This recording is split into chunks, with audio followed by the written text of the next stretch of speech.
All right, let's do this thing. The MPW Digital Postgame Show presented by Realtree. Of course, I'm Chase Parham, and that was total domination in so many different ways here today as the Rebels again knock off the Furman Paladins 76 to nothing. It is the most points scored in the Lane Kiffin era. It is almost 800 yards. I think, 773, 776, something like that.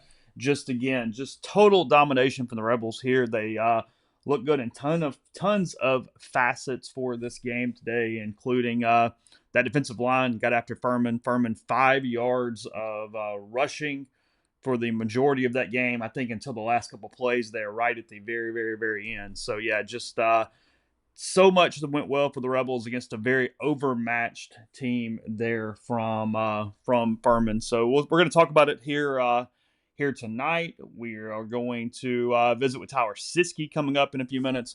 Brian Rippy following that, and then Neal when he gets done with Lane Kiffin and player interviews as well. Can y'all hear me fine? We all good on that? Just let me know. Let me know what's going on from a listening standpoint. That'll help me out a little bit. First one, so we'll get to that here. We're just going to hang out for a while. We're obviously watching Notre Dame and Texas A&M as well. Who do we want to win that? It is getting deep into the second half. Who are we for in the Notre Dame Texas A&M game? I picked Notre Dame in Pick'em, and I've been riding that Riley Leonard thing a little bit. So that's kind of where we are with that. Good, sounds good. All right, that's excellent. Appreciate that. Before we get any further into it, let me tell you about Realtree. You know about them, Realtree.com. It is linked right there at the top. Appreciate you going to the website, looking around, picking out things, whether it be hunting, fishing, lifestyle gear.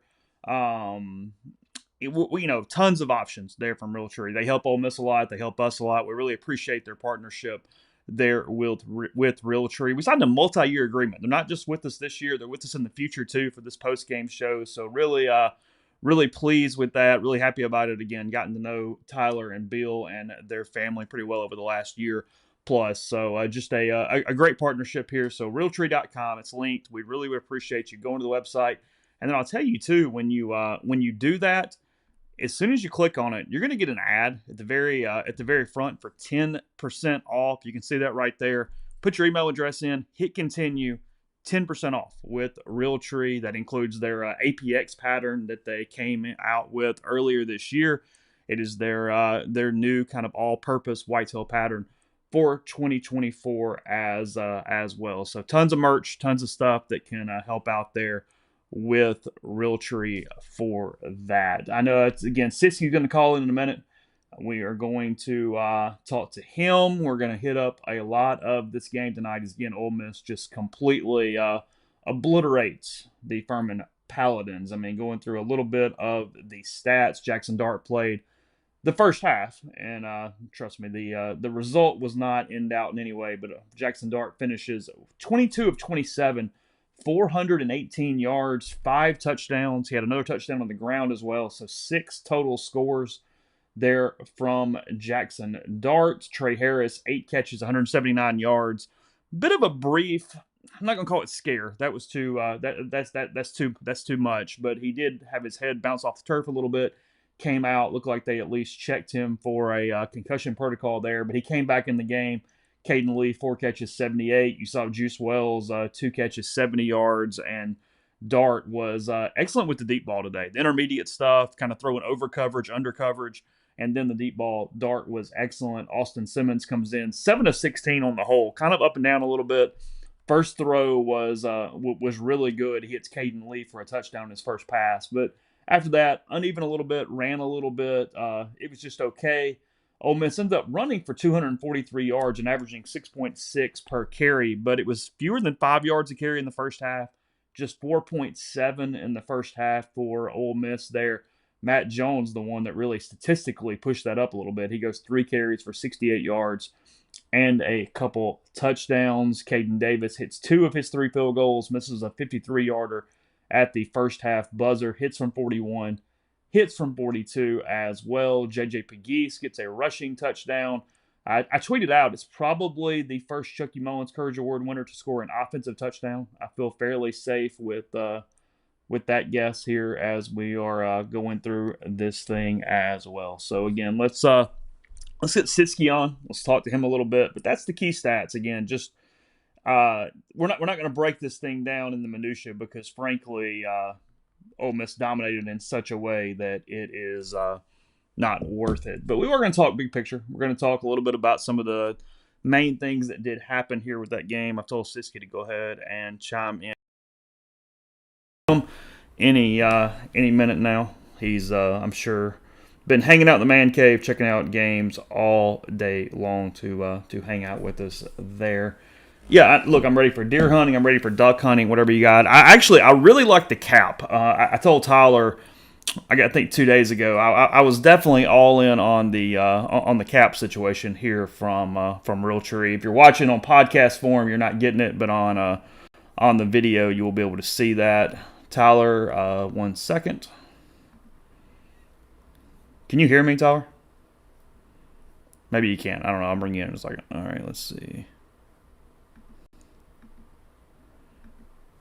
Now, Tyler, can you hear me? I got you. Can you hear me? Yep, I can hear you now. Okay. What's happening, man? Let me get you in the screen real quick. I'm going hunting, Tyler. Can't you tell? Right on brand. I like it. I need to get we need to get some camo quick U hats, man. What are we doing? Let's go. We can do that. I bet we could even get them in the Realtree pattern there, bud. That's what I'm saying. Let's do it. What are we waiting on?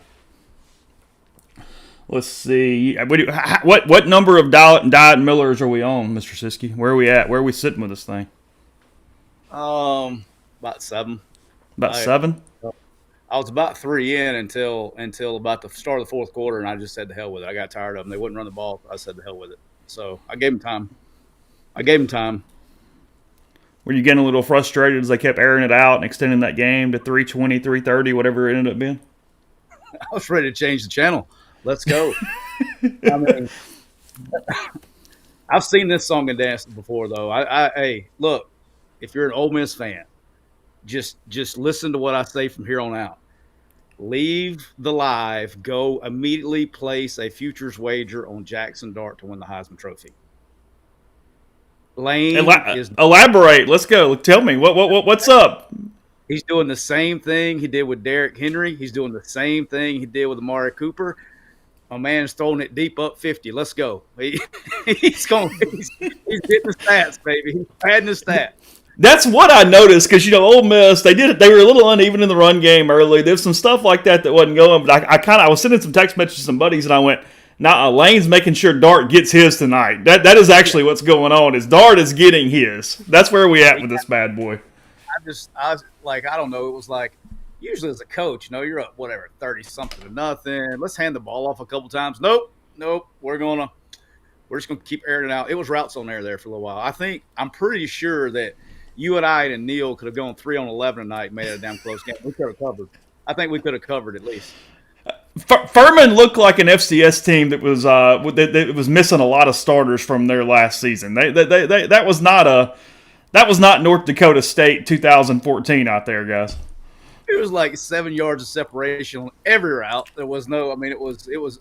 I'm telling you, they probably had a tougher time throwing routes on air this week at practice than they did out there tonight. It was. I mean, it works. Keep doing it, right? But geez, McChristmas. In all seriousness, I did think Dart was good with deep balls. I thought that he threw over and under pretty well tonight. I get the air. I mean, all of that, that's very, very true. But in general, is there a way to assess kind of what he looked like tonight?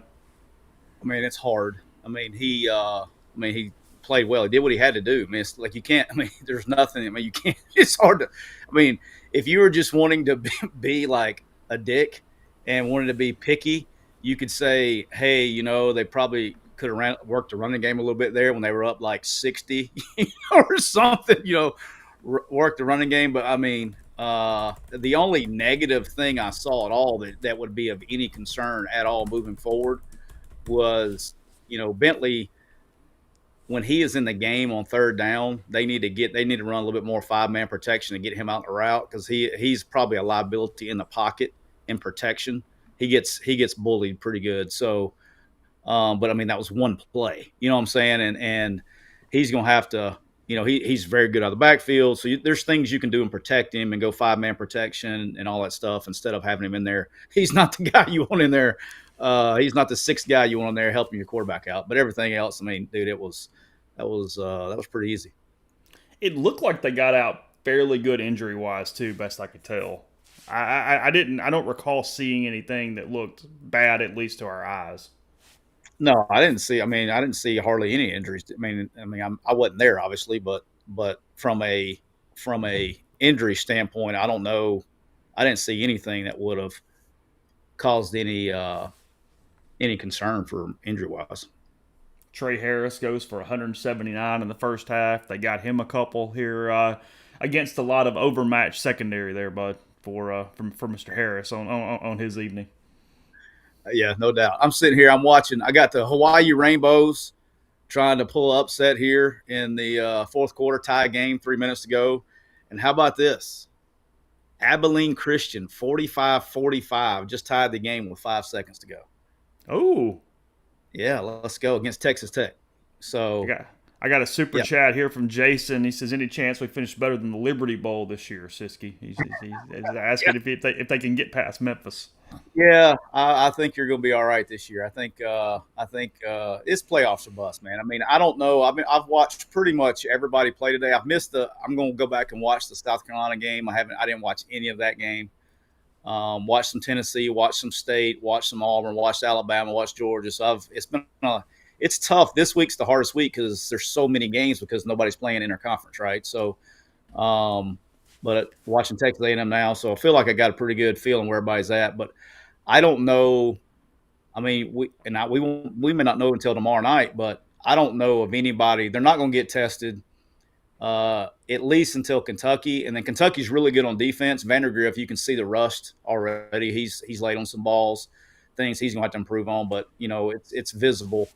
They won't be able to keep up scoring with Ole Miss, so they're not gonna get tested till they go to Baton Rouge, and hell, they haven't played till tomorrow night, so we'll see what that looks like tomorrow night. Can you make anything out of the line play tonight? I mean, again, you don't want to overreact on it one way or the other. One, because of the competition, but two, is they look like they were what's the right way to put this? They look like they were bored, and so they didn't want to move around a lot.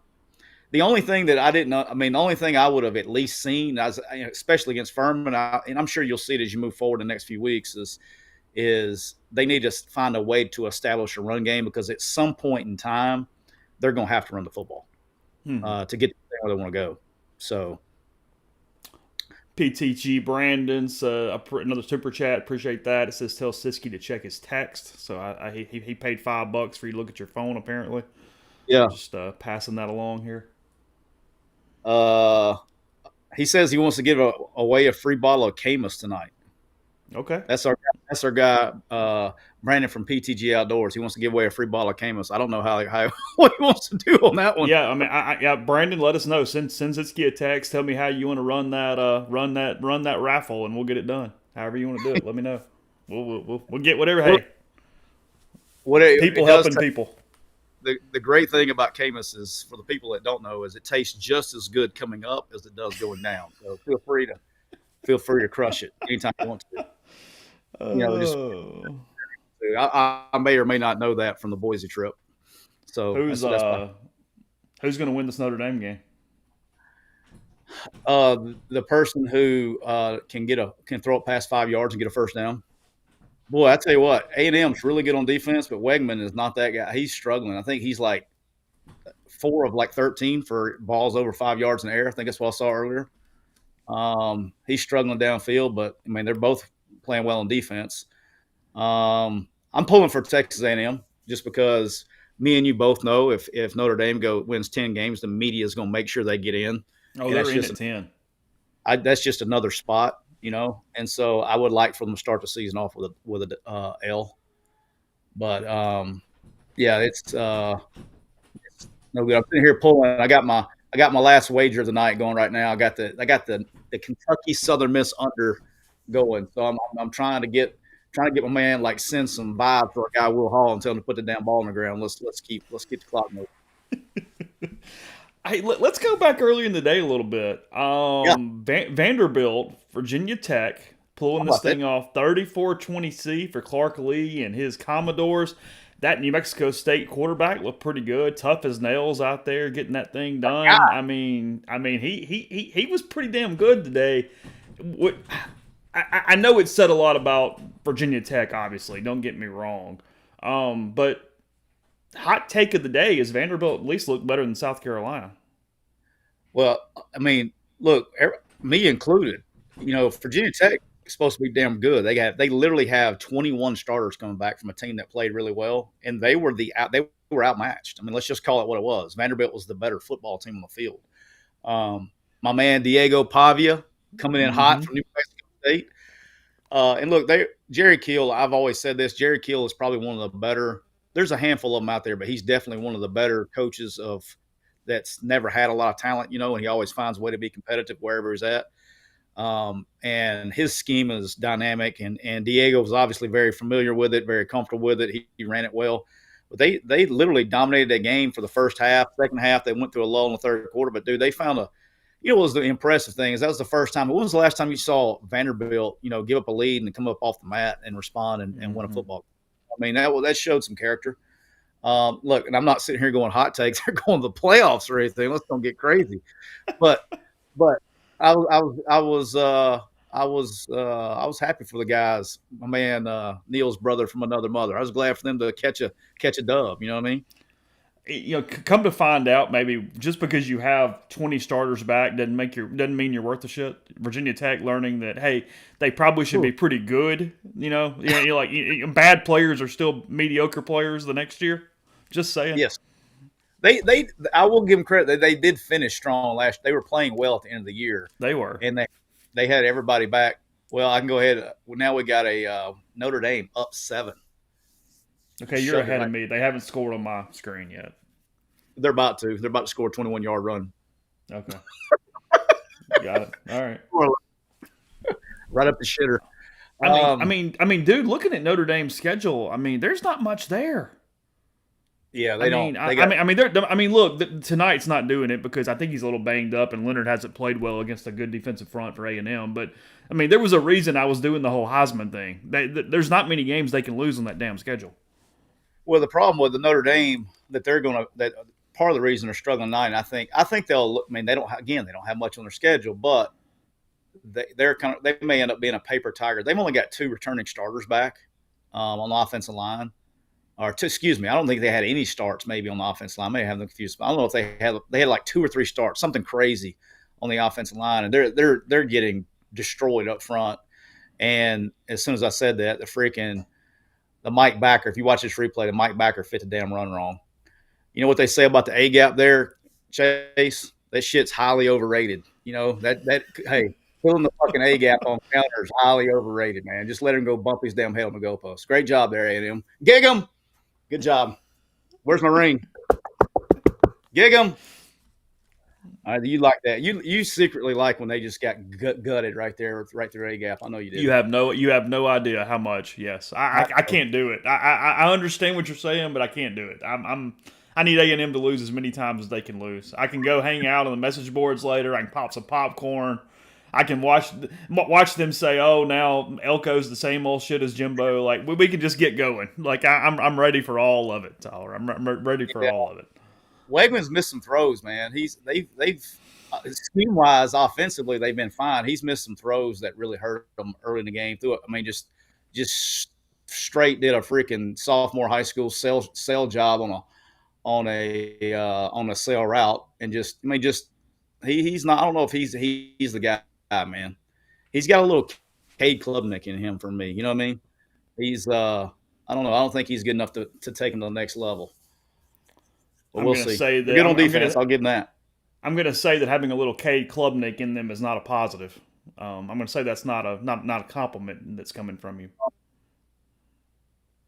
No, it's not. You gotta. I mean, look. At the end of the day, we can sit here and we can. We talk about this team in the playoffs. This team in the playoffs. Every time that a team wins it and gets like the goal, they have a quarterback that can play. They have an elite college quarterback. They do. And people say the only guy that people can say is not an elite college quarterback that's won one in recent memory is Stetson Bennett, but he was a pretty damn good college quarterback. You know what I mean? He still is a backup in the NFL. So let's not – I mean, he's one of the 64 best people on the planet between the ages of 18 and freaking 38, right? So, I mean, he's pretty damn good. He's a top 1%er. But I just don't see it. You know, I don't see him taking him there. I don't see Wegman. But I can tell you who I did see today. That hey, I had to put my towel over my lap before I stood up when I watched him throw the balls. My man Nico, woo-hoo-hoo. Okay, Shame. I caught none of that. I did not turn Tennessee on today. I saw the scores, I saw the stats, I saw the whole thing, but I'm assuming that was every bit of air that anything that Ole Miss's face was too, right? Yeah, but it looks different, man. I mean, there's a thing to it, and I'm pumping the brakes. He's a young buck, but good God, it looks like a thing of beauty when it comes out of his hand. I mean, it really is. It's a work of art coming out of his hand. So I thought he did. I mean, what he did today was damn near. I mean, it was unbelievable. And Look, I think, look, bud. I'm throwing up in my mouth a little bit as I say this, but I still kind of think. I mean, I like my trendy pick of Tennessee being every bit of a playoff contender in this thing. Like that schedule, it sets. I've said this from day one. If they can leave the Florida game undefeated, they get there, and I think they can. I think they get there. Now they get NC State next week. What did they do today? They won. They had a struggle win last night or day before yesterday. All right. They had Grayson McCall did not look great. If Tennessee can win that game and go to Norman and win, they're 5-0 when they head to head home to play Alabama. Yeah, no. If they get through Florida, they're in. I mean, because from then on out, it's Georgia and Alabama are probably the only two teams that Alabama looked good tonight. Shocker. It'd be a home game against Kentucky from getting in. They're better. It's not like it's visible. I mean, I'm 2 quarters into this Kentucky game. They're better. What's that score now? I need to update it on the scroll. 10-0. 3 minutes to go in the second quarter. All right. UCLA is holding on. We got 16-13 UCLA with 30 seconds to go. Against Hawaii, 16-13. Yeah. Hawaii is out of timeouts and the clock is just rolling. I do agree with that now for sure. Tennessee over 8.5 was the bet of the summer. I mean, that was absolutely the bet of the summer. Oh, too late. Change again. 17-0. All right. Hey, Notre Dame. You get to stop. Ball game. 1:34 to go. Irish and Aggies. Texas A&M has 2 timeouts left. I'm still getting used to the new little bug thing. They got 2 timeouts left, so they can, if they stop them, see by the old math, but they'll figure out how to screw it up. They should be able to get it back with if they can stop them with about 38 seconds left in the game. If they can hold them right here, but it's a wrap because they can't push the ball downfield. Okay. What about the Dogs? Think about the Dogs. Georgia. Yep. Did you watch any of that one? I did. Watched almost all. Well, I got really ingrained in Vanderbilt because I have a bit of a soft spot for the puppy. You know, I mean, I do. Like, I kind of like when the puppy gets excited, and that's Vanderbilt. So yeah, like I was all in on hey, that new running back they got, he's going to be a hell of a portal ad for somebody next year. He's going to be fantastic in the portal, whoever the hell that running back is. He's the new Ralph Webb. He's my guy. He had a big day. He's from Compton, California. Yeah. Yeah. He's a beast. He's good. He was like he was legit. Like, look, I said this on board, and everybody was ready to, because it was six to whatever it was at halftime, and everybody's like, Georgia sucks and all that. I'm like, look, man, until they it's the 40th regular season game in a row, Chase, and they the most since 1936.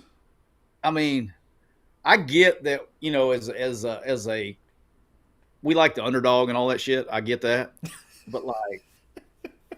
It's hard, man. It's hard to, like, Yeah, it was a close game at halftime, but they beat their ass in the second half and made them like it. And then when you got to have depth to play a 16 to 17 game schedule.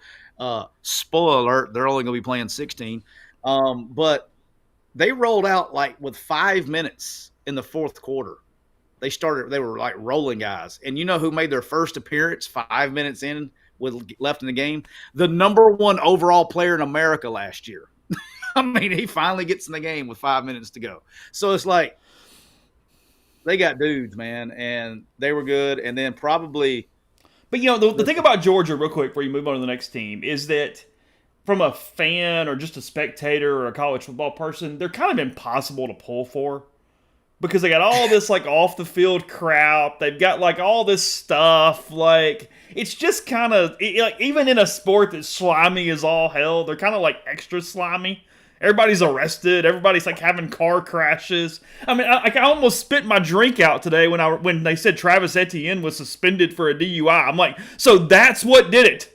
All the other crap, and that's what gets you suspended. Thanks, Kirby. Awesome.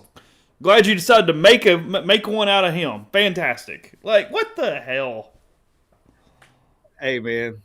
I mean, it is what it is. What it is. Jesus. That's pretty good though. Yeah, there's not a whole lot to say. Just say, it just kind of is what it is. Your boy PTG Brandon, another super chat. Notre Dame and Texas 8-4 still suck. Both of them.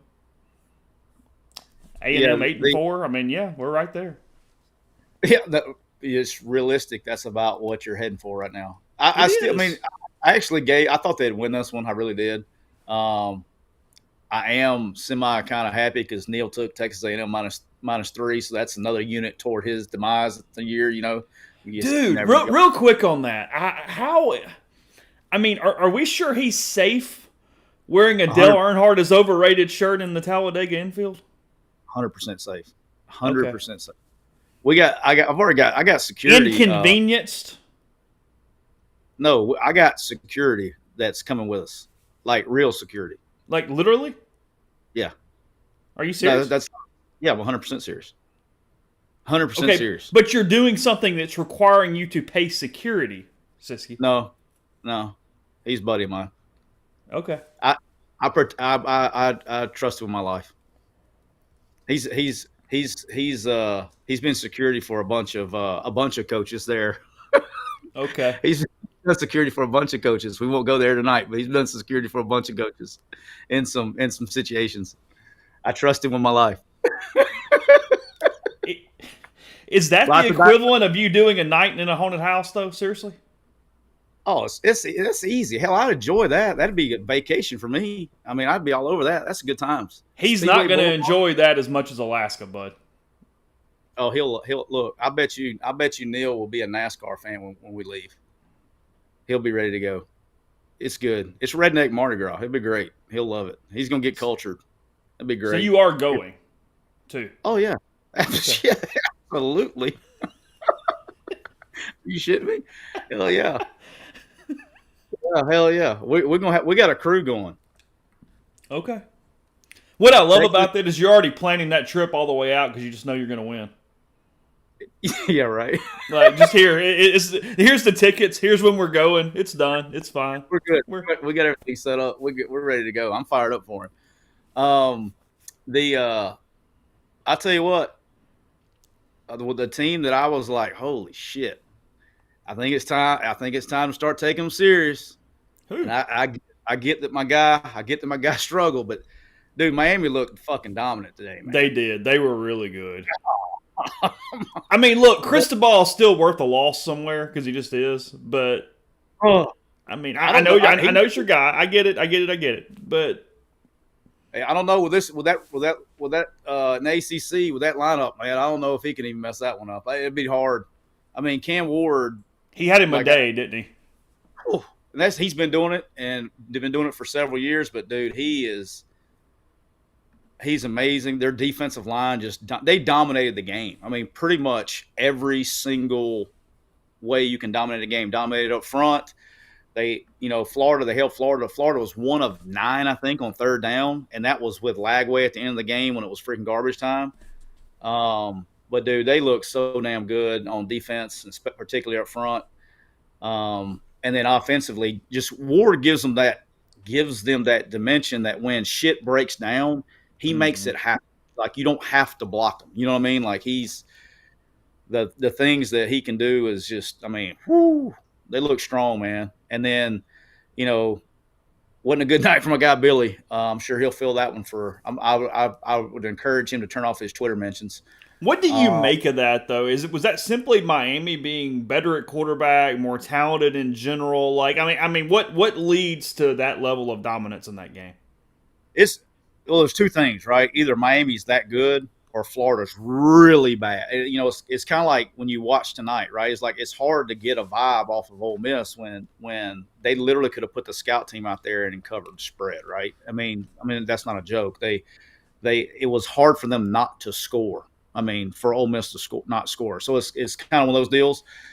And it was just, man, it was just a complete ass kicking in any form of fashion you can look at it.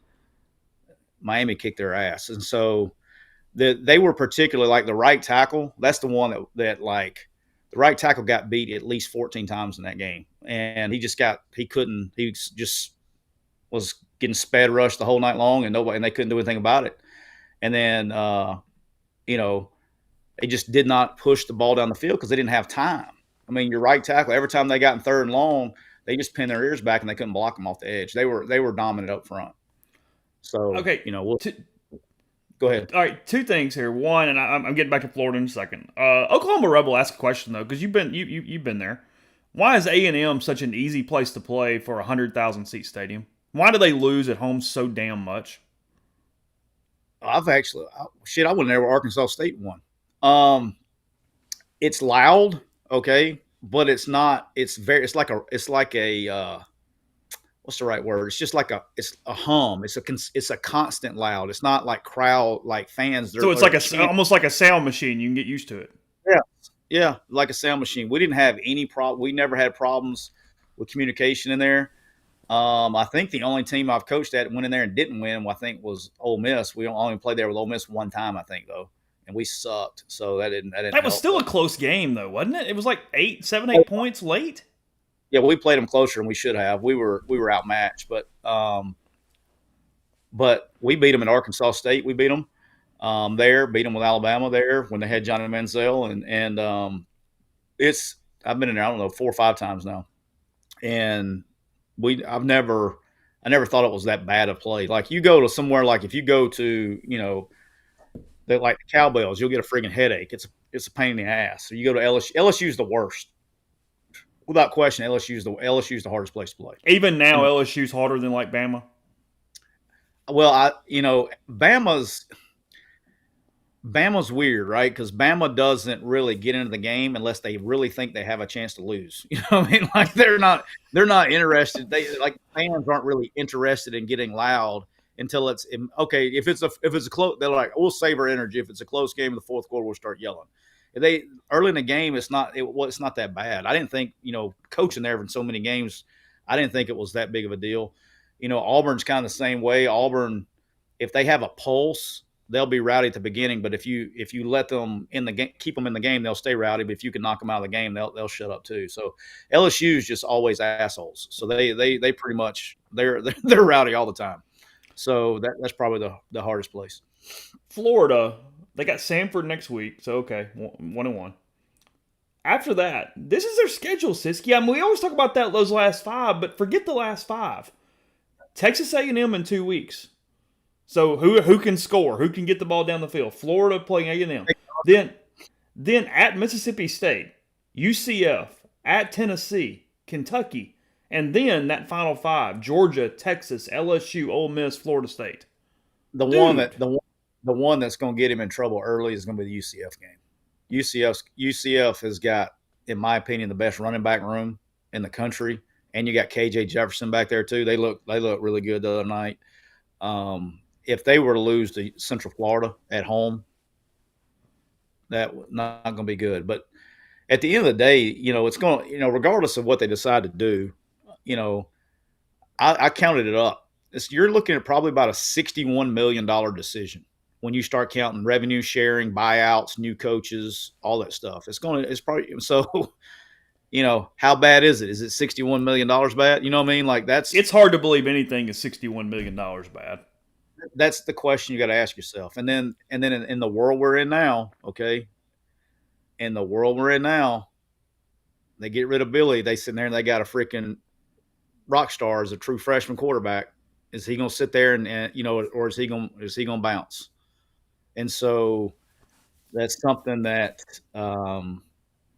that's going to be really interesting moving forward. How they do that, So I don't know. I'm kind of curious on what to do, but I will tell you this: I feel pretty good in saying Miami was by far the best ACC team I watched all week. And it's not close. Yeah, I don't think it's particularly close. I mean, who's second? I don't know. I don't even have a good Louisville probably. Oh, Louisville probably. Because North Carolina lost Max Johnson, and they're going to have the puppy in there now they're going to have to change their whole offense, what they do. Now, North Carolina's got a friendly schedule. All right. But,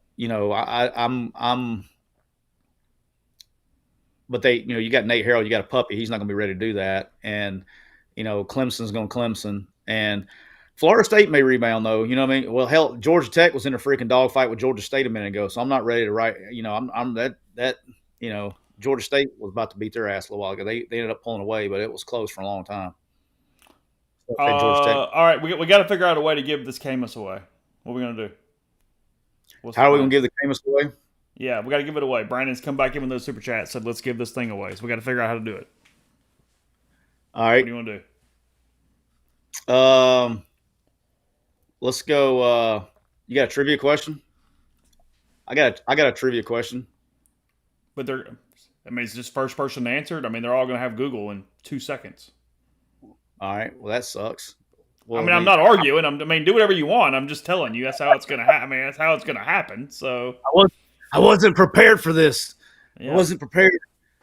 How about he was supposed to text me, or he used to want to give him the ball. Came his way. Let's go this. How about this? Let's go the first person to email. I'll pull up the email. Okay. My Mccrady and Sitsky at Gmail. Okay. The first person that emails Mccrady and Sitsky Gmail. So you got to send me your name, your number. Hang on. I'm going to ask a question with it too. You got to get the right answer. All right. Name the 3 active. I saw this on TV today, so I didn't just come up with this. I know the answer already. I can go ahead and answer it. Can I win? No. I know where you're going already. I got it. Well, all right. Then you ask a question then. No, it's fine. It's a good question. Go ahead. Have at it. Go ahead. You don't do like I did, didn't you? Name the 3 active head coaches that have won a national championship. First person that emails that to Mccrady and Sitsky at gmail.com gets a free bottle of Camus from our good friend Brandon at PTG Outdoors. Now I got to pull up my email. And when you get it, you got to send us a picture for social media. So when you get this damn bottle, you're gonna have to send us something back. You're getting a free bottle of Camus for God's sake. So send us some art. At least the bottle, wherever you are. I'm not following directions. You have to email. That's it. The stream does not count. The stream does not count. All right, here we go. We got one. Let's see what we got here. I bet he went ahead and had that thing typed up before you even said send it because we were arguing about it for 90 seconds. We did. The winner. We got one. The winner of the free bottle of Camus from the man, the myth, the legend, PTG Outdoors is Zachary Green. So, Zach, I got your email. I will send this to our good friend Brandon, and he will get you taken care of. Got your phone number, everything. We'll get you taken care of. Let's go. Congratulations. Congratulations. I like the easy way to win. Let's not overcomplicate this. Just send an email, answer a question. People helping people. That was the fastest I could do it, man. That was the That's best I could good. do. The Hey, best I could. Let me tell you who else looked really good today. That will be there in December. That just looked elite was Penn State. Man, they kicked the shit out of country roads. you I didn't see mean, that coming. I did not. I took country roads +8, and they needed about 38. And I don't know if that would have been they. That was a talent discrepancy, is what that was. It, it was sad. I mean, it looked like at times it looked kind of like Ole Miss and Furman at times. I was like they were just throwing freaking hitches out there, and guys are like, hey, good, good. Your boy Drew Aller looked okay, He's but he does okay. He's fine. he is Which makes him in the so Big Ten freaking Joe Montana. So it's fine. dude. He's so awkward. You know what I mean? Like he's a big dude, and he looks bored out there. Like he just looks like lethargic, letting go of the ball. And then it's I don't know, man. But he put a couple on the money, but he struggles to his left. He's got bad footwork in the pocket. He struggles to his left. All of his big time completions are his right. Every time he throws to his left, he misses the mark, and they have to make a play for him. He's not very accurate to his left. Because he's so damn tall in the pocket. But dude, they're good, man. They got a good squad. They got I a do great think squad. I do think we left that earlier. Neyland's a tough place to play when they're rolling. Yeah, I've only been in there once, to be fair, and we got after them pretty good, and they were not interested in about 5 minutes. So Okay. I never got to experience the full-fledged deal. Hey, we scored a touchdown. Amari Cooper. This is going back what I'm talking about. Lane trying to get Lane did it. First play of the game. We only had 10 players on the field, and it messed. This is a great story. It's a good Lane story. First play of the game in that game, we only had 10 players on the field. And Tennessee didn't know how to line up because they were trying to set strength and coverage. And they set it wrong. We only had 10 players on the field, and they were looking around. They didn't know how to set it up. And Lane runs a naked and brings Amari back under the formation. So they had set it wrong, and he brought it back under the formation with only 10 players on the field. And he went out the back door for about 79 yards for a touchdown on the first play of the game. Okay, Yep. and let's clarify this. I mean, you're not doing a bid. You think Lane's absolutely going to feed Dart the rock this season? 100%. When we hang this up, I'm going and posting the paper. I mean, this is not a joke. This is not a joke. Jaxson Dart. I'm telling you, Jaxson Dart. I don't know if he's going to win the damn thing. His ass is going to be in New York in December. I'm just telling you. He is. Look, he may throw for 7. Like I'm taking every prop offered on Jaxson Dart the first 4 weeks. Like he'll try to have him at 4,000 yards by the Kentucky game. I mean, he's going to run up like he's playing. It's literally like he's playing creative player with Jaxson Dart against FCS Southeast and NCAA right now. He is literally just feeding the shit out of him. I mean, he threw the bitch deep up 60. I mean, you know what I mean? Like, I mean, what are we doing? And then I almost got in my truck, and drove to the stadium and started yelling at the Furman coach, like, dude, run the ball. He was throwing a damn ball. He's running damn tempo down 45 before. I'm like, bro, get him out of here. Like, you got a whole season. You're not winning this game. Let's go home. Like, Yeah. let's go. Concentrate on Wofford, bud. You're going to need that one. You don't need this one. Holy smokes, man. But, like, golly, was I the only one frustrated with that? I was like, I was looking at the clock. I was very frustrated with that. Yes, I'm right there with you on that. Shreveport, yeah, we can't make much out of Ole Miss because of how bad Furman was. They are faster defensively on the line, obviously. I mean, they are better up front defensively. There's no doubt about that. They're night and day better up front, and they got depth. That's the biggest thing. All right, they got depth, and they were able to roll guys in there. I mean, they spent the entire game in the backfield. Like Furman obviously had no chance to begin with, but you can't get any plays off when you create. I mean, it wasn't one guy.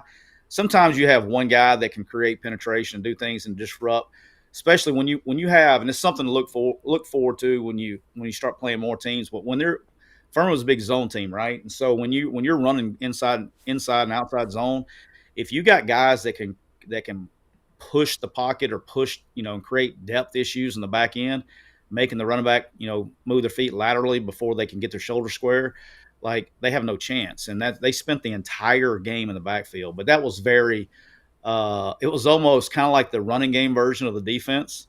It was like, damn, you wanted to tell them like, chill out and let's see if our guys can cover on the back end a little bit. Let's see if we can work some coverages. But Pete, like, I don't know, like I can't remember what the score was. It got out of hand so fast. I don't remember if it was 21, 28. I don't remember what it was, but whenever they got up like 4 scores, Pete just said fuck it and just started playing man free every snap. So he got bored. Like he was playing. I think he played 2 coverages the entire night. He Do you played like think they'll 7 keep, free. do you think they'll keep him in the box all year?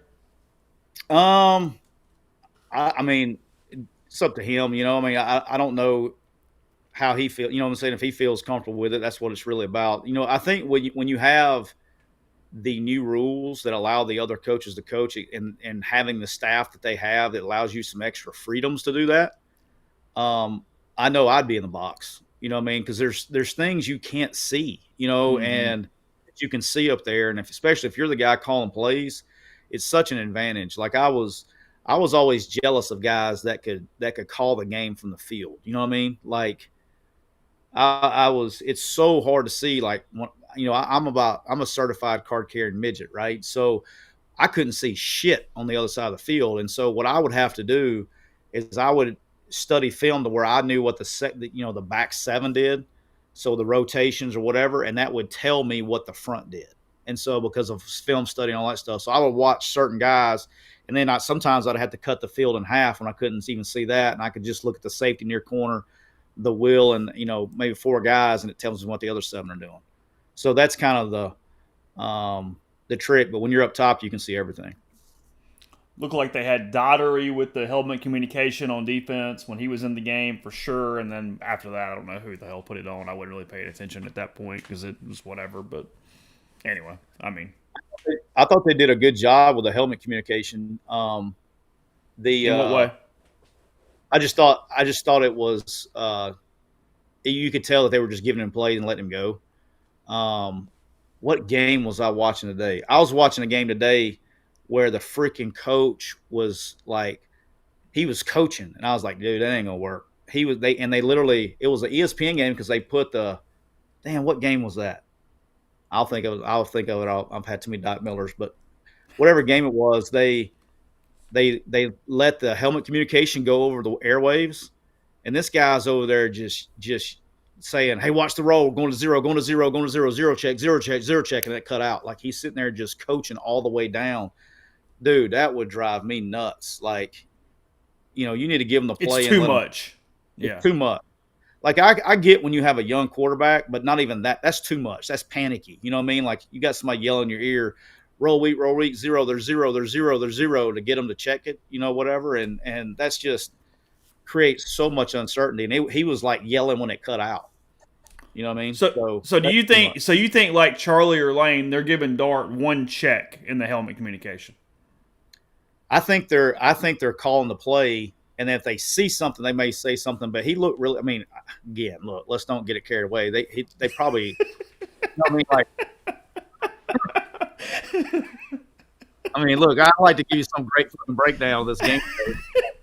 I mean, that was literally like I just watched my son play, Alabama versus FCS Northeast on freshman mode. You know what I mean? Like that was like.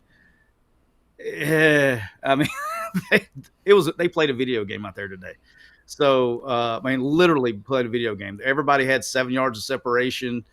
And like, even when they were trying to run out the clock, they couldn't run out the clock. Guys scoring from 70. I mean, like, but I think that they're giving Dart being older helps. What I'm interested in is like, if they ever got in a situation where they had to play the young pup. Okay. Mm-hmm. In a big game. What does the communication change? You know what I mean? Like that's where. And yes. That's what I'm interested in. To some extent, yeah. At least having to be more rudimentary on what you're telling him. Like, hey, it's going to be a simpler thing. Hey, this is the one thing. Not Dart's one thing. Right? Yeah. Yeah. You have again, you have built-in checks, but you may say, whatever, kill to this or whatever. And then they may can see it in the box for the young buck and say kill, kill, kill, that tells them to go ahead and go to the next play. That's probably where it's going to help the young kids. I don't think they're telling Dart that. I think they're letting him run it. Okay. Now, I'll tell you this. When they were up about 45, I know you're going to be on my team on this one because I know how you are. When you're up 45, dog, or whatever the hell they were up, and there's any kind of freaking replay, hey, boss, hand this bitch off. I don't care if it's a pull read or not. Hand that bitch off and let's go to the next play. Like, bro, he was in Scott the late Madlock. Yeah, I mean, there's no doubt. Just run, go. Scott Madlock, thanks for the super chat. Says, yeah, definitely a defense with more depth. That is 100% true. Austin, how do we feel about the Realtree helmet with the red jersey? I'm embargoed from discussing what the Realtree helmet may or may not look like. So I appreciate the super chat, but I can't give a comment there. I'm not embargoed, but I don't know. Yeah. I mean, it wouldn't look great with the one behind me. I mean, I guess the red more than anything else, but they're not going to pull the straight camo pattern out. So, But you know what'd be fresh? To go on the road, go that hat, get some camo pants. This one? Yep, camo pants with the white jersey with that hat. Let's go. Do that one. Camo with white some jersey, white jersey and camo pants. Yeah. All right camo like long socks. Is Dabo in trouble? What's this thing gonna look like? I think Dabo is going to coach until he gets tired of coaching, which that may be coming soon. Big say though, that might not be 15 years from now. Look again. It's kind of one of those games. It's kind of got they're an 8-4, 9-3 team, but it's the ACC. They could go 10-2. I mean, hell, I don't know. They could not only lose one more time. I mean, Vandy beat Virginia Tech today. Okay, Vandy beat Virginia Tech, and so I think Miami will beat them. Miami is much better, but they were good on defense until they wasn't. Until it's just they ran out of gas because they were on the field all damn day. I don't know. I think he's okay because he'll find a way to win. I mean, last year he started off the season 4-4, and he ended up with 9 wins. He won 5 in a row to end the season. So I can tell you this. I don't know. I haven't watched a snap of them, but I imagine they're going to beat South Carolina this year. So we'll see. I don't know. I don't think he's in trouble. I think he's going to coach as long as he wants to coach, but. If he goes 6-6, but I just don't see him going 6-6 with that team in that league. You know what I mean? Like, I don't. No, there's no way. No, hell no. Arizona. By the way, Arizona and New Mexico in a 14-14 game there with the number 21 Wildcats, and I know I'm watching that too. Are you? You got that one on? Yeah, I got one game just went off. So yes, 14-14 with 13 minutes left. All they got to do is like last week, they got to run it at number 1 in New Mexico. This guy's like the non-tackleless safety that's ever lived in the history of college football. They just got to run it at his ass. He can't fit to run. Florida could lose in Starkville. Yeah, I watched State play probably pretty much the whole first half. Waiting on the other games to start. Scheme was really good. Shocker. It looked really familiar to some Ole Miss fans. You're gonna be like, I've seen that shit before. They just don't have the horses yet. You know what I mean? Like the scheme's good. They don't have the horses yet. They played a bad team, obviously, but they don't have the horses yet. But the scheme's gonna look really familiar, playing really fast, all that stuff. They just running back wasn't there. They didn't have a guy there. Shapen did pretty good. He looked all right. But he's not. He's fine. Yeah, he's solid. They just don't have the horses yet. But defensively, again, didn't get challenged. Kind of like Ole Miss on offense, didn't get challenged. So, can't really a whole lot out of that. But they just don't have the horses yet, probably to get the scheme. The good scheme just don't have the horses yet to get there. Boise held off Georgia Southern, right? Yeah, they had them, man. They had a lead in the 4th, and they gave up. Dude, you're talking about. I'm glad I had the first of the season, the backdoor McCrady cover on that bad boy. They had a lead, and then they gave it up, and then they were down like shit. They were down 2 scores like that, and they backdoored and went for, and then decided to go for 2 to try to push it, but I don't know why they did that, but they ended up covering, so it all worked out. So are you giving it up after this game here? Or are you hanging in to what? When Kentucky ends, you're done. What's the rest of the night? I'm gonna watch this Arizona State and Arizona game. I mean, shit, dude, I've been freaking out of football for 9 months, man. I'm getting everybody. So whatever's on, you're in. You're in. If we had a Hawaii Montana State game, but what? Yeah, I'm in. Lane's fault. I got to catch up. I would be if Lane would have ran the damn football. I'd be drunk and I go to bed. But nope, Lane decided not to run the football, so I got to catch up on my Diet Millers. Yeah, Zach. No, I mean this is completely legitimate. Dead Soxy's worth it. They don't fall down. They absolutely stick to your calf. They stay there as long as you got them on. They are worth it. It's 100% true. Use code Rebel Grove for a little discount there on those. What is your tomorrow after staying up till whenever you stay up in the football? What are you doing Sunday, Sitsky? I'll get up and go to church, dog. Okay, after that, what are you doing? Honey-do list, just all the way down? Or is Sunday a work day for you because of the way your schedule works? No, I'm good. Tomorrow, tomorrow we got Labor Day, man. I told I almost said them. I almost threw them out on Front Street. So I had an SEC client that for Quick U was like, hey, you want to get together on Sunday and go over this? I'm like, nope. It's like, I'll see. Holiday weekend. Hey, I'll see you Tuesday morning, boss. I said, no. I said, I'll see you Tuesday morning. He's like, what are you talking about? I was like, brother, hey, brother, it's Labor Day. My ass is out. I'm not doing that. So at an SEC client, I told him to kick rocks. I'll see you guys on Tuesday. I said, no, I'm done with that shit. So now tomorrow we got NASCAR tomorrow afternoon. Let's go. We got Darlington, last race for the playoffs. We'll watch that. I'll actually probably turn on this Arizona game. And I'm watching. I got Arizona State up. They're kicking the shit out of Wyoming right now. They're about to go up 31-0 in the second. And I'm gonna watch. I'm gonna throw some UFC on, man. Watch a little UFC and watch a little UFC. Okay. Watch a little UFC. I got to catch up. I haven't watched. I think there's on tonight. I think there's a fight night on, but I'll watch that and NASCAR tomorrow. And then get ready for the Bengal Tigers tomorrow night. See if they can. What that game's gonna look like. What's your gut? What's your gut on LSU this year? I think they are going to go 9-3. I think they're going to miss the playoff, but be good. Losses too. Let me pull up your schedule real quick. Let's see. Real quick. Ole Miss, we're saying 3. Ole Miss, Alabama, and who? Yeah, I'm looking at it. Hold on. I've done this, and I know I had them at 9-3. They're going to beat SC tomorrow. I don't like SC. I think LSU wins that game tomorrow. Let's see. Alabama, Ole Miss, and I think they are going to lose in College Station. Hell, that's the scare. I don't know if A&M can match up with them after what I saw today.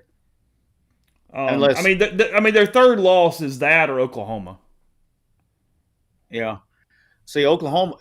I think Jackson Arnold's a year away. I know he looked good against Temple, but it's Temple. Sorry, I'm not there.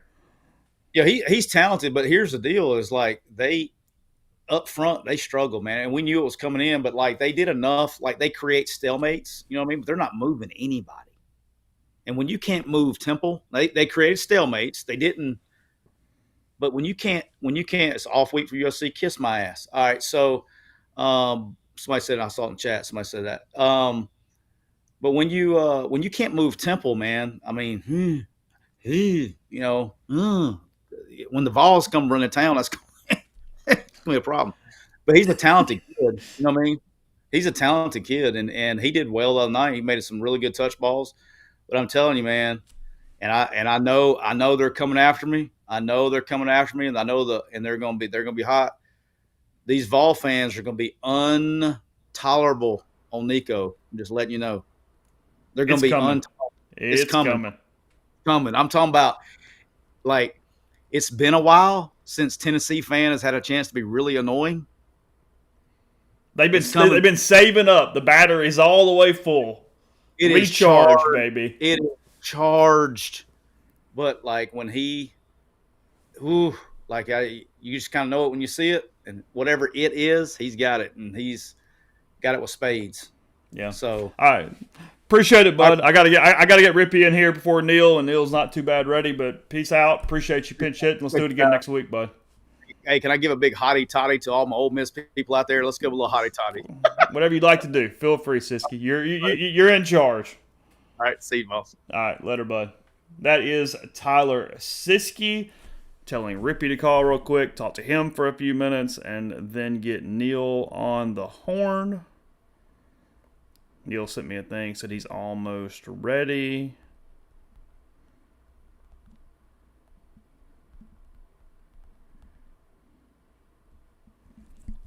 Brian should be calling in a second. Appreciate Siskey there.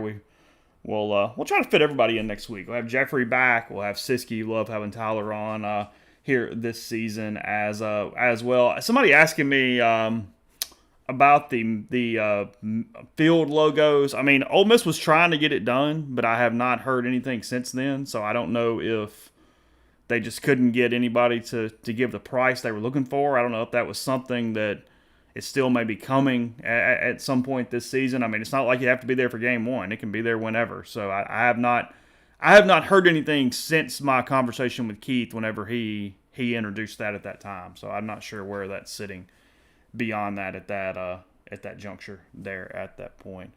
All right, Brian is in. Let me get him added to the screen real quick. How you doing, bud? Good. How are you? Damn, how was the? the hunt? I never pegged you as a camo guy. Yeah, you're much louder than Sitsky. I gotta turn you down a little bit. Nice shirt, by the way. Yeah, likewise. Yeah. Did you kill any birds? Whitetail, Brian. Whitetail. Okay, there we go. You were at the game for at least a little while. I don't know how long you stayed or whatnot. Did want to talk to you for that reason. It looked like, for the most part, considering Furman and everything else, had a hell of a rain shower for like 30 minutes, too, around 4 o'clock. It actually canceled Walk of Champions today. That didn't happen because of the rain. An interesting deal, but crowd was not bad there, was it? No, I thought, all things considered, it was a great crowd. I'm judging by the student section, it was mostly filled up. You could tell most sections. Obviously, I'm on the away side now with the tickets I have, so I couldn't see that side. But everything else looked pretty filled up. I thought, all things considered, it was pretty good. I didn't know they canceled the Walk of Champions. We were trying to get to the Grove during the rain shower to where it actually kind of stopped as soon as we pulled up at the parking lot, which was convenient. But I didn't know. So how does that work? They just get dropped off straight at the stadium if there's no Walk of Champions? That was as simple as that? Yeah, because, I mean, it literally was coming a monsoon during that, like, 20, 25 minutes, whatever it was. Yeah, it was raining really hard. We were coming on campus, and we walked past or drove past a lot of people walking the opposite direction, and they looked soaking wet and miserable. But luckily we dodged that. It was a pretty pleasant day outside of that. I talked to Tyler about it a little bit. I mean, Furman was so bad. I guess you take something to Dart and his ability to throw against air and just the execution, but beyond that, there just wasn't much there tonight. Yeah, I don't really know what we can tell from that. But, if you're looking for Ole Miss to come out and look as good as advertised, they did in pretty much every facet, right? Dart, has 5 incompletions, 418 yards, and 5-6 touchdowns at halftime. I thought they looked pretty dominant up front. Not that there's some strong takeaway from that, but we've seen some Ole Miss teams in the past that did not have a lot of difference makers or any sort of dominant threat up front. And I think Siskey used a phrase earlier, create stalemates. You've seen some inferior opponents create stalemates and run the ball okay. Ole Miss just completely dominated Furman up front, which they should have done. But again, if you're trying to check boxes and things like that, that was kind of where my eyes gravitated to, particularly early in the game. And boy, they looked as good as advertised. They lived in the backfield. I don't think, unless I missed something, so just let me know. Injury-wise, they got out. It seemed pretty good, right? I mean, we'll ask Neal in a minute from what Kiffin said, but as far as being in the stadium and looking around and seeing things, we didn't see anybody go off at any point other than Harris, and he came back. Yeah, I'm in the same boat as you. I didn't notice anybody. We only made it about a quarter and a half. I watched the end of the second quarter through the second half at my house. But, no one that I noticed. And then, Juice Wells isn't out for the first series, but they throw him a touchdown pass very shortly after. And, I'm no doctor, but he looked pretty healthy to me. He looked fine. I thought that was a positive sign as well. Just anything else? I mean, when you're watching this thing, I mean, one or two things that did pop at some point. Okay, so the line was interesting to me with the couple guys they had out, the offensive line that is. So as best I could tell from what I had written down on my phone note, they went Pettis, Williams, McIntyre, Kalepo, and James as the 5. I'm not sure any part of that should have been or would have been surprising to me, but I believe Diego Pounds played in that game but was not a starter. I know we talked a lot about what the offensive line looks like. And I think Kiffin is very pleased with the depth. I think he had a press conference about a week or so ago where he talked about, man, like, I can't imagine there's too many other programs that have the amount of total starts that we have on the offensive line depth-wise. And Weldon's made this point a couple of times on the shows that we've done. You want to rotate some early on, but it is important to find a 5 and to get in a rhythm and find a 5. And I imagine their goal is to find that by either Wake Forest or Kentucky or some version of that. And again, we won't know that this week. I'm curious what would have happened if Scott and Warren were healthy. But that might, one of the things that you're looking at early on in the game, that's kind of what I gravitated toward. And I just thought it was interesting. That was the 5 that ran out there. I wasn't totally shocked by anything either, though. Yeah, Doors, thanks for that. Brandon Turnage did go off. I haven't heard an update on him, but Turnage was favoring something it looked like in his lower half, and he did leave the field, cornerback there, where they don't have a ton of depth. I mean, they basically played – they played Amos a ton of the game, and then they played Turnage a good bit until he got hurt. I did not see just a lot of bodies there in that defensive secondary. They don't have a lot of options there. No, but also at the same time, I mean, you would rotate anyway in a 70-0 game. But that is one position you can kind of get away with not rotating quite as much, not quite like the front 7 typically, which is another thing I'm probably going to be interested in as this season progresses and they start playing real opponents is – Pete Golding just kind of by default last year. I think they were a lot better off depth-wise than they had been at any point in the Kiffin era last year. Not that it was where they wanted it to be, but they rotated a lot of guys. The snap count thing that you post every Sunday or Monday is always kind of a fascinating content item for me to decipher through.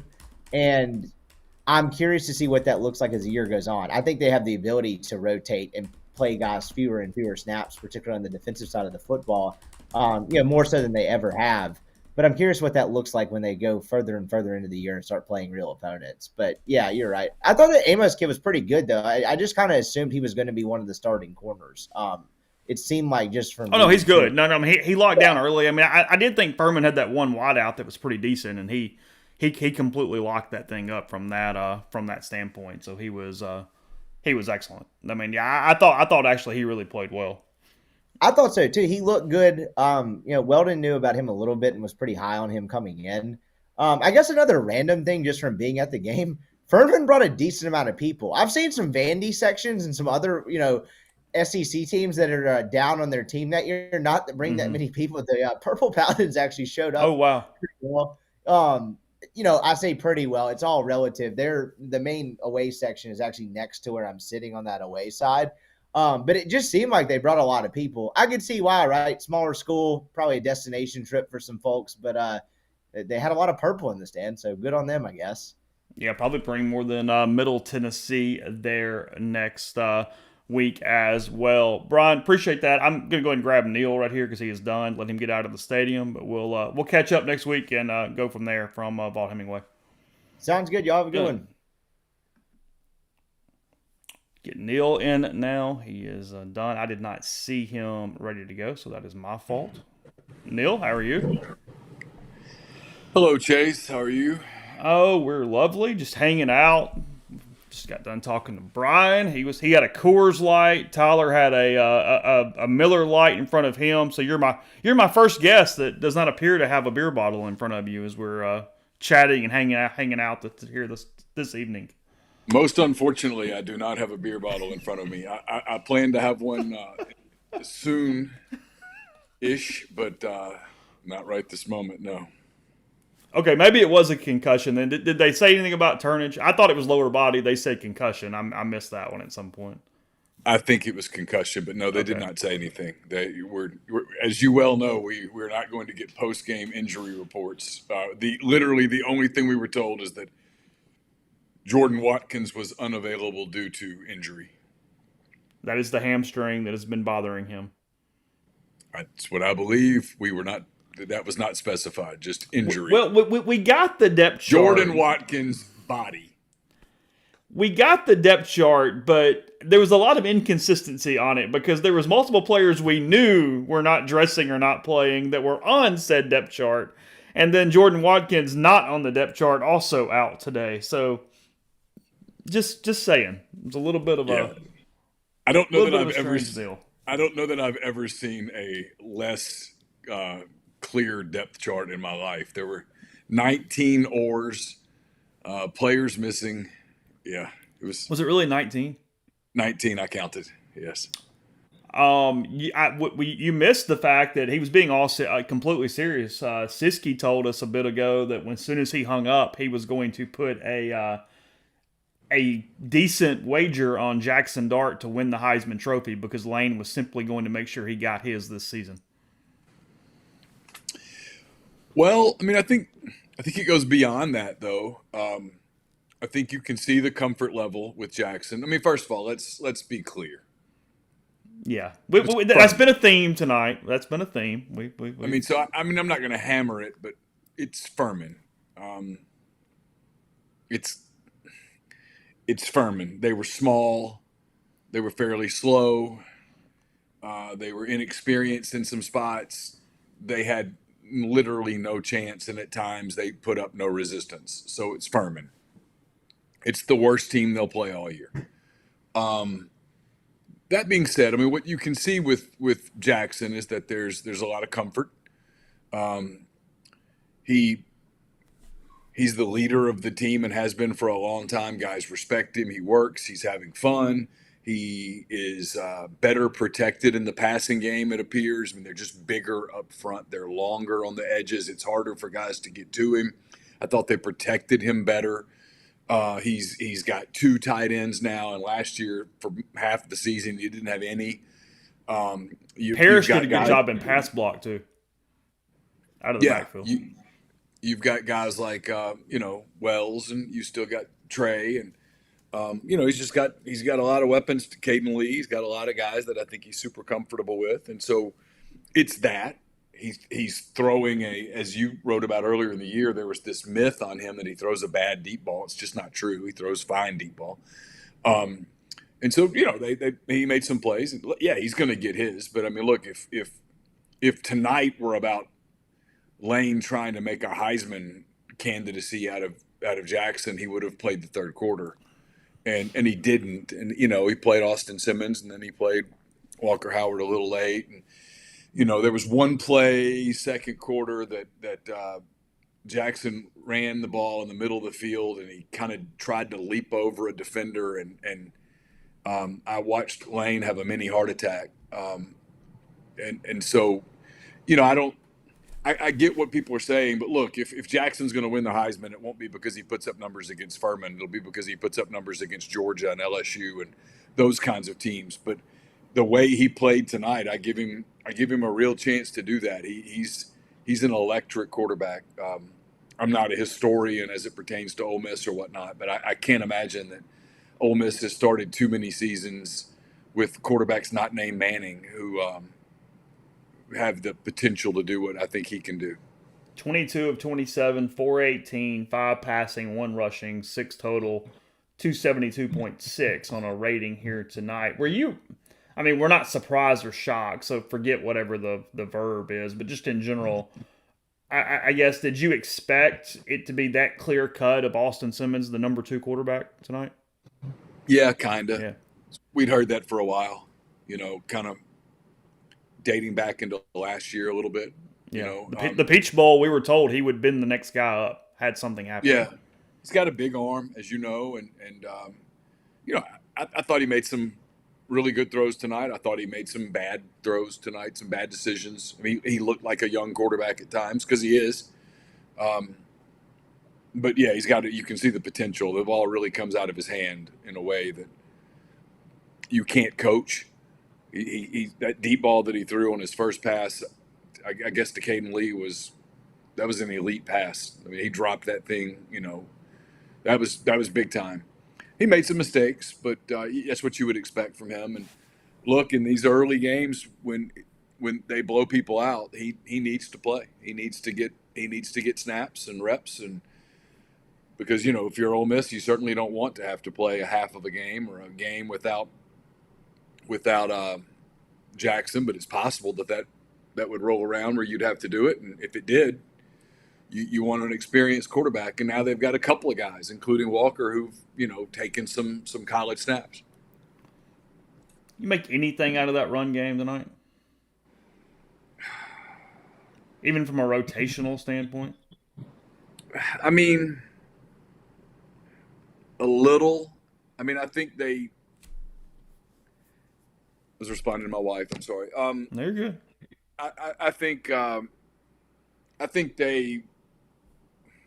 they're trying to save Bentley's pitch count. Oh, kind of what I think. I think he's the Paul Skeens with the Pirates right now. You're going to let him throw 75, 80 pitches, and so you want to make the most of them. He had 9 touches. Yeah, I mean, they didn't need Ulysses Bentley tonight to beat Furman.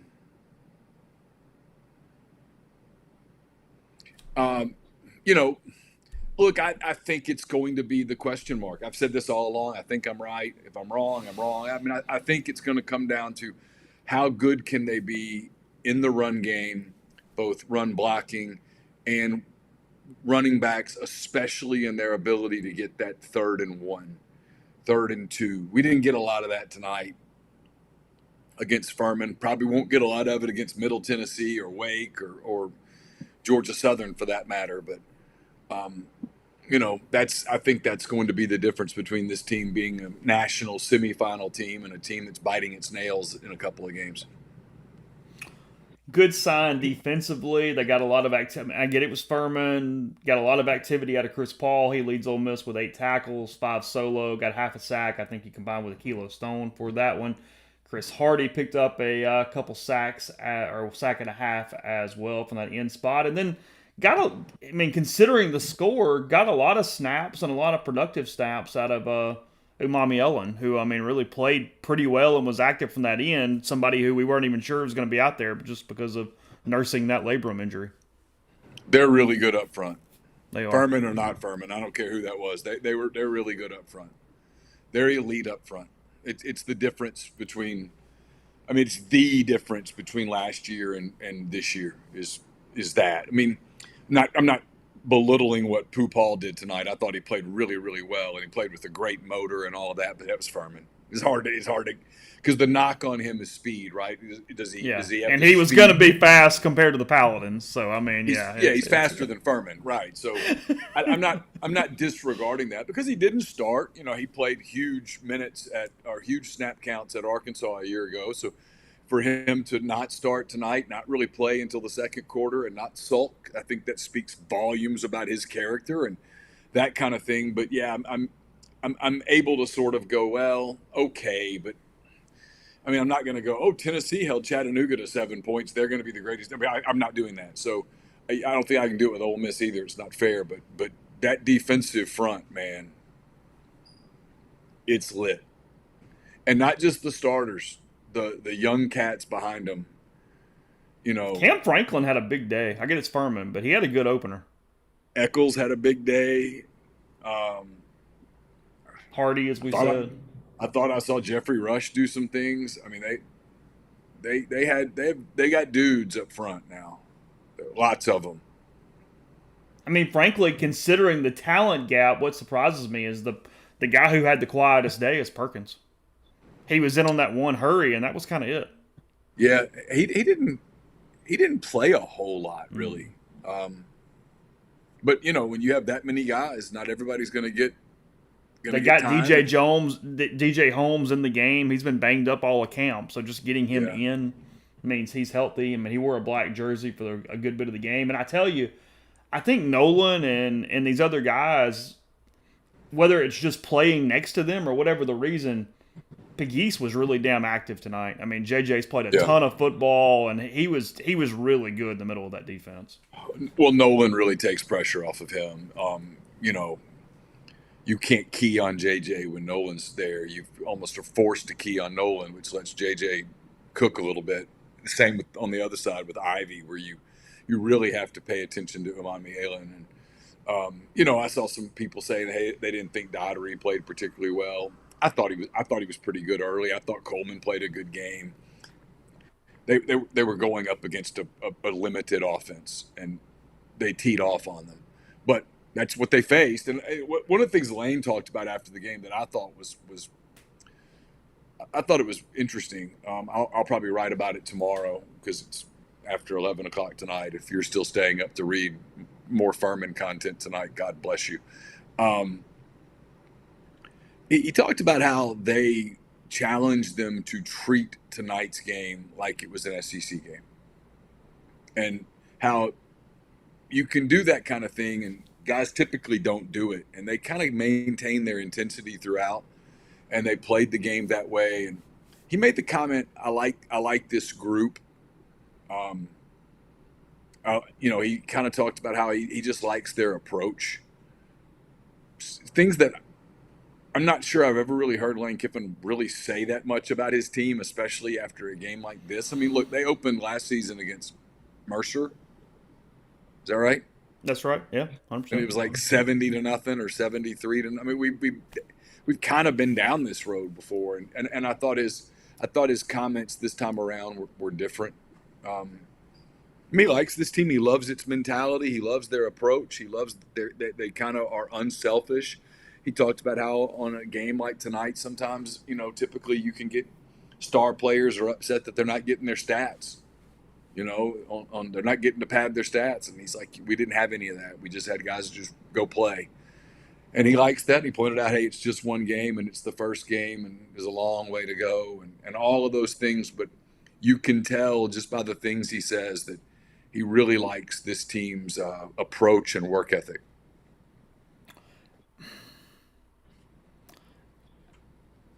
I'm assuming he was in and out in 3.5 minutes?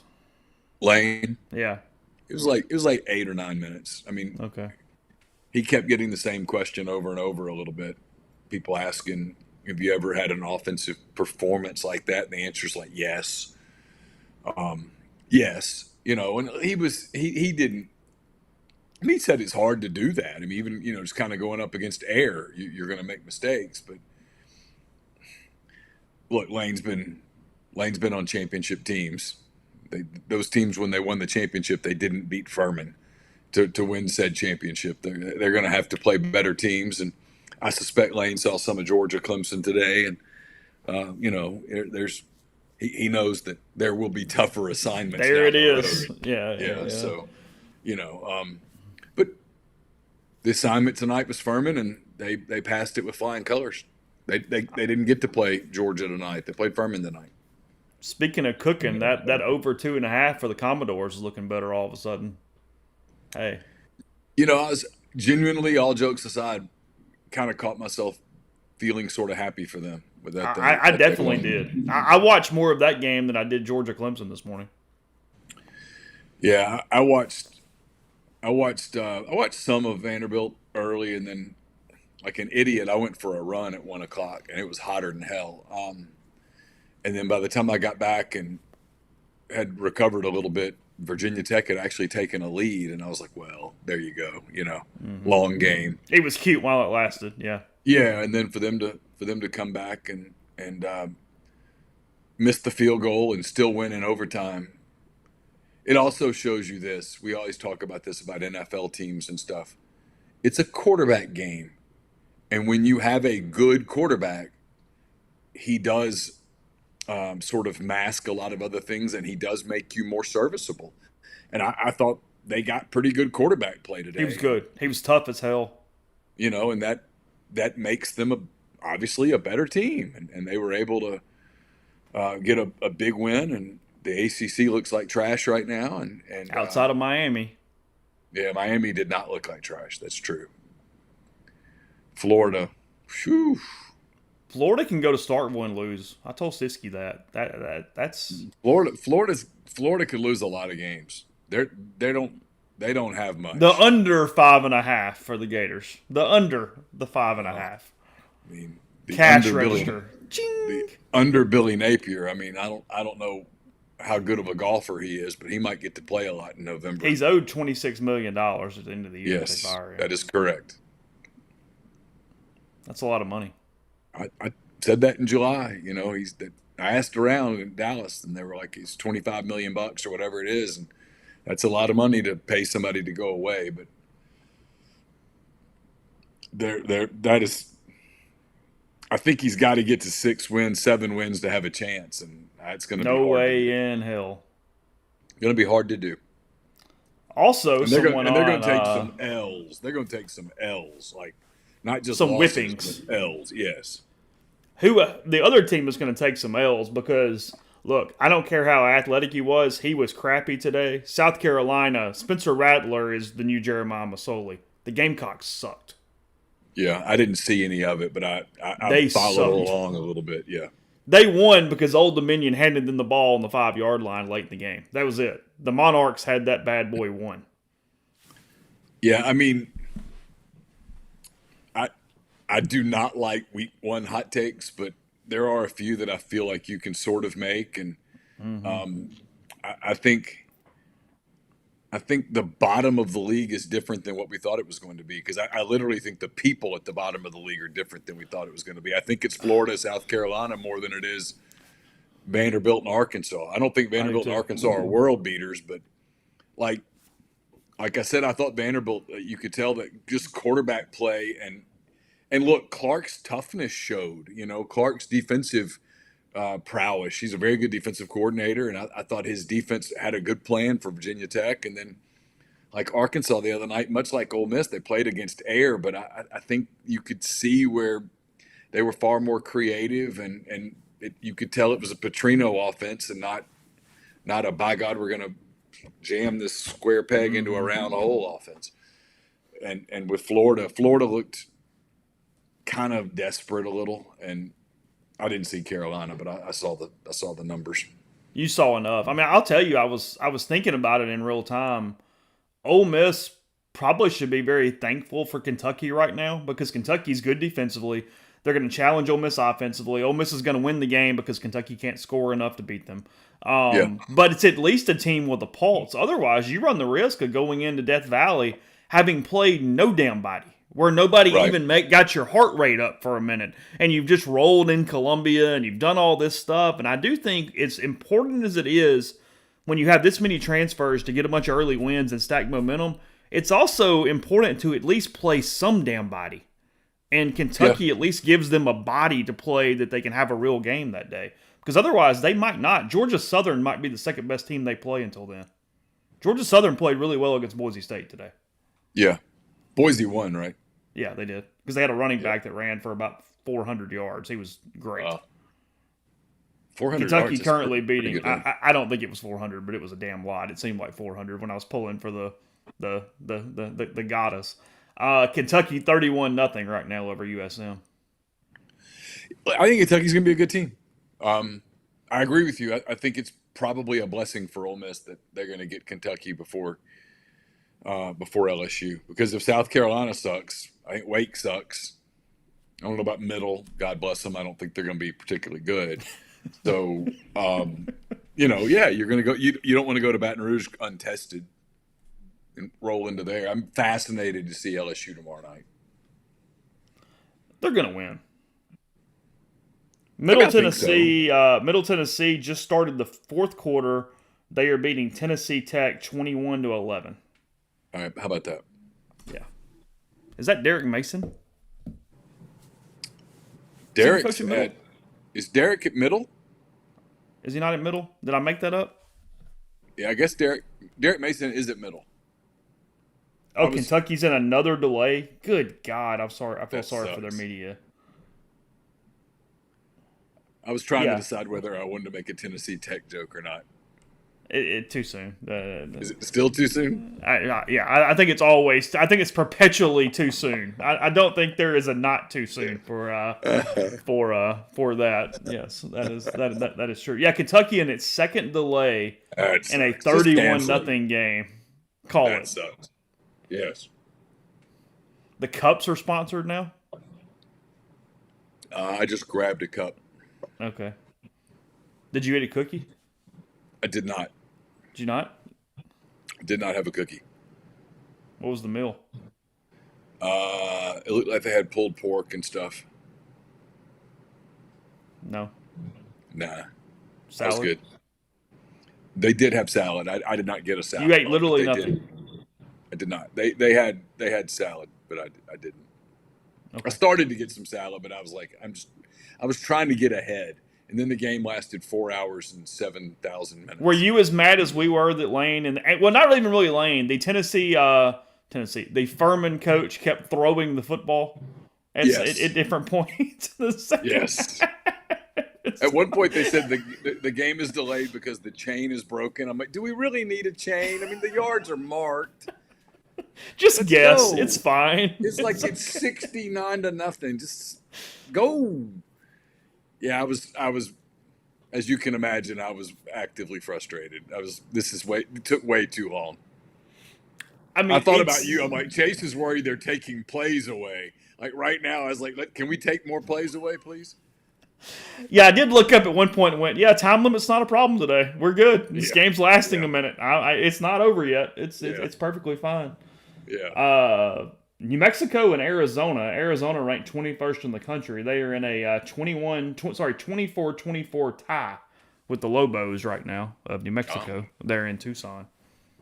So, yeah, just people helping people. That's what they got. Any other? I don't know how much you watched and what kind of got here against Furman. There's only so much you can say.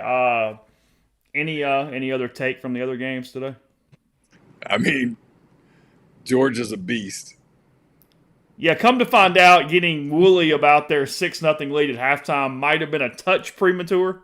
Maybe just a little.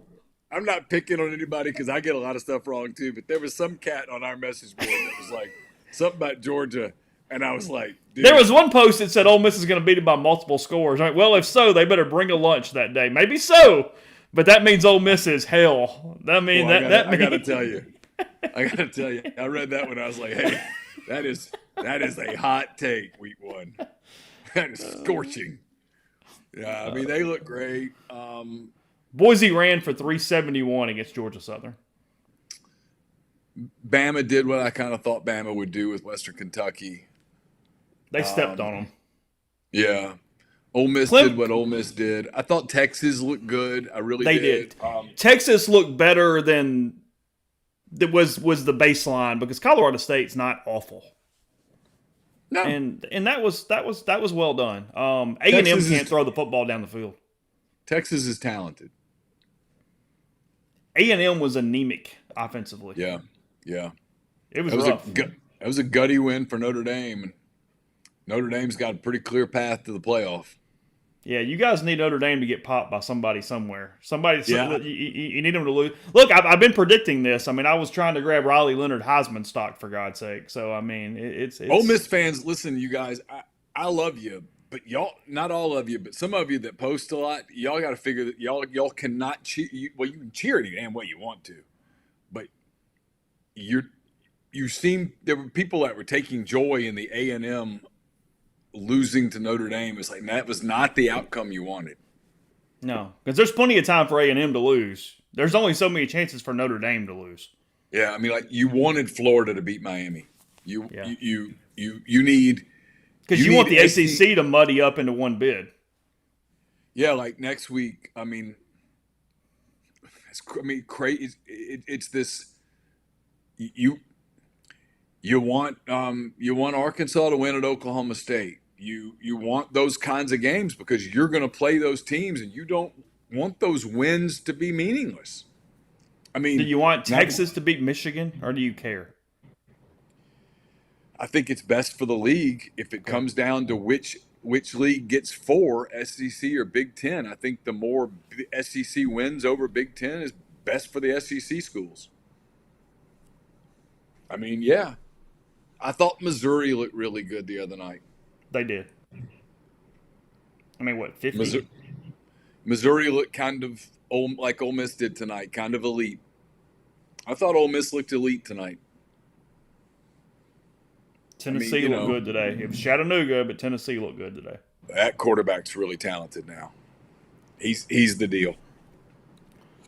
I thought Jaxson Arnold played well for Oklahoma. There are some really good quarterbacks in the league. Tyler said he was really worried about Oklahoma because they got beat up front a lot by Temple. Yeah, he thought OL was a struggle for them. I thought it was too. I mean, I'm being very, very, very liberal in saying this. Notre Dame only has 4 games they even could lose. They have a home game against Louisville. Louisville might be the second best team in the ACC. They're fine. At Georgia Tech, Florida State, USC. That's it. Yeah. That's all they got. And they got to lose 3 of them to not get in because 10-2's in. They have a home game against Louisville. 9-3. Oh, I think they're 3 of them. They're in. They're probably in the playoff. Yeah, so you need one bid out of the ACC and the Big 12 if at all possible, because that's kind of where you. I think you're at this point where you need Miami to roll. Just go 13-0 and get in. Yeah, that makes sense. Don't muddy it up. Don't muddy it up. Just go. Be a one-bid league, yeah. And do not lose that damn championship game. And at this point, you probably want like a Utah or someone to just go dominate the Big 12. Yeah, I think that's kind of where you're sitting there at this. How about my Hawkeyes went for 40 today? Yeah, I was looking it up to make a joke, but they went for 40 last year too. So it's actually 2 years in a row they've put up 40 in the game. Yeah, the way they did it today was so impressive. It was, yes. It's maybe Ole Miss and Notre Dame will play in the playoff. It'll be fun. Get that. Be a hell of an atmosphere. Wherever it is. Be a hell of an atmosphere. Mm-hmm. So I mean, one thing about this team, I don't think this Ole Miss team will be intimidated by anybody. I mean, I'm not saying they'll beat everybody, but I don't think there will be any overlook losses, honestly, and I don't think there will be any intimidated losses. The only thing that they did wrong today or poorly was they missed a lot of dunks after touchdowns. They really had a hard time getting the ball through the hoop. Well, Trey Harris said he was tired. Did you really? It was humid, man. I mean, I realize I'm not a SEC athlete, but I do run a pretty decent amount. And today, 3 miles in, I was like hitting the wall. I mean, it rained hard for 30 minutes, and that increased the humidity. There's no doubt about that. Yeah, I mean, it made it I worse, ran before the rain, and it was stifling heat. So I could see guys being a little beat where you couldn't get your vertical to get the dunk. Yeah, Lane versus Freeman would be a coaching discrepancy. I mean, Freeman won the game today, but he is not Newt Rockne. I mean, it's a struggle. Elko got caught on camera yelling at his offensive coordinator to just run the damn ball. I saw. Yeah, I had it on my computer waiting for Lane to get in there, and I saw where there at the end they threw the ball, and he's like, "We're not scoring 10 points here in the last 10 seconds. Let's run the ball, you moron." He was unhappy. Yeah. Be a long week in College Station. There's been a lot of long weeks in College Station. It just shows you the rebuild doesn't happen overnight. They're staring 8-4 in the face if they can't throw it any better than that. Maybe they can. I mean, I don't know, but it's. I'm gonna tell you. I mean, I'm gonna be honest. I'm not trying to be hot takey on A&M. I think they've got some real challenges in front of them. I think if you offered A&M 8-4 right now, they should take it. Oh. I mean, I really do. And they still got to play Texas. They got to play LSU. They got to play. I don't know who else. It's 1 week. I get today's the 1 week. I'm really fascinated by State's games against A&M and Florida. Because State can press you offensively a little bit, and if you press those two teams offensively at all, you're at least in it. They can't run away from you. I mean, I don't have A&M schedule in front of me, but I wouldn't think there's a lot of just certain dubs on there. No, I mean, yeah, we'll talk about it on Monday with week 2 and whatnot. But yeah, that's kind of the way I'm. It's kind of the way I'm sitting too. I mean, I just kind of the way I feel. A lot of blowouts though. I mean, I'm looking at the scroll across the bottom of the screen right now, and I mean, it was just you got a ton of laughers inside the conference, and then a few games there that at least have some interest to them. But yeah, Ole Miss 76-0 here over the Furman Paladins. Neal, I'm assuming you're about done. I'll let you get out of here. Head on to the house, and we'll be back with another Blue Sky Live on Monday morning. You better get going. I mean, Sitsky's still watching football all night. Got his notes going. I mean, he's deep in the lab right now, so you're gonna have some catching up to do. Well, I don't know that I have any interest in catching up with him, honestly. Fair enough. All right, just keeping it real, you know. Yeah. So he did say, I did not realize you had security literally for the Talladega thing, just in case. Well, I mean, I know this makes me sound like a big baby. I think it's more dangerous than he was letting on. I mean, honestly, I was kind of chastising him for that even being the punishment. I'm struggling with this one. And I think sometimes Tyler thinks I'm 25 and I'm not, you know, and I'm like, dude, I mean, literally Laura was like, if you get your jaw broken and we're having to spend all that money to have that, I'm going to be pissed. And I thought, you know, that's more than fair. If I can give you a result this year, is it Vanderbilt beats Auburn so the New Mexico State quarterback gets Hugh again? Oh, God. That would be fantastic. I mean, look. I mean, I mean this genuinely. I was all jokes aside about the bald guy stuff and all that. I was genuinely happy for Clarkley. I was too. You could tell they put a lot of work into that thing.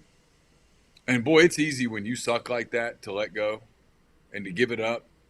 And they didn't. I mean, I thought they played super hard and then to fall behind and they were like, here we go again. And they didn't. I thought it just spoke volumes for it. Everybody who knows him really brags about what kind of guy he is. I've met him a couple of times, been really impressed by him. And I was happy for his team. I mean, look, they're going to lose a bunch of games. But that was a big win for them. That was huge. I mean, it really was. I mean, Virginia Tech was getting some preseason ACC sleeper talk. The AP picked them to play Ole Miss in the playoff. Yeah.